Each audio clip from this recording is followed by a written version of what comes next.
Let's go to Bryce in Kansas.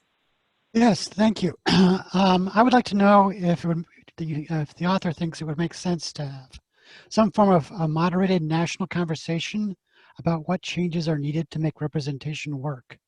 For me, I haven't met anyone who can sustain an argument that voting alone can ever lead to true, genuine, and broad representation. Yet so much of the work being done seems to be around voting reform. I suspect working together would produce better final outcomes with profoundly new ideas, and in fact likely alone bring the country together through shared basic interests. If you agree that such a discussion would make sense, also, do you have any ideas who might be able to encourage and moderate this discussion? Katie Fahey. I'd be happy to talk to her if she'd talk to me. We would love to happen, Bryce. We can definitely make that conversation happen. Yes, I mean, it's a great question. I think there's a lot of energy around voting and democracy reforms because people are earnestly trying to repair the system. I mean, you're asking a bigger question in some ways as to whether the system can be repaired through democracy and voting rights reform. I think a lot of us have to believe that it's so, because to not believe that would probably send us spiraling into despair. We work on sort of what seems possible in what's in front of us. But I mean, if we could convene some sort of,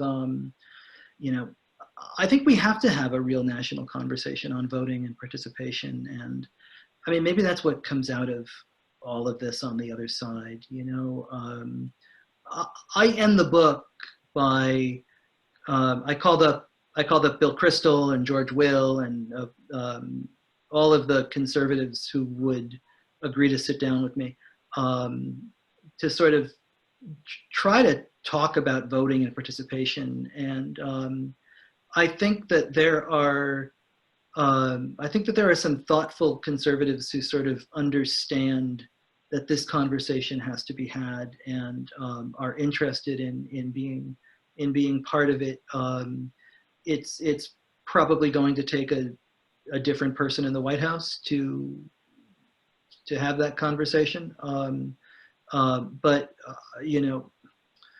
I think that the problems in this country, of course, go deeper than the president, but that in some ways the problems can't be solved until we're not arguing about him, but that we're trying to sort of build another path.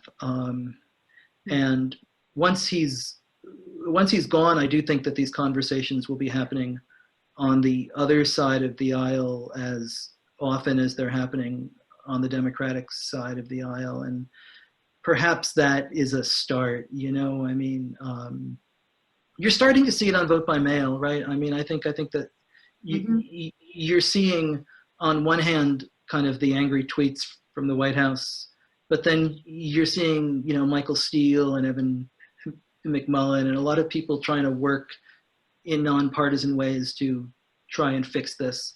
And I hope that spirit continues because it has to happen.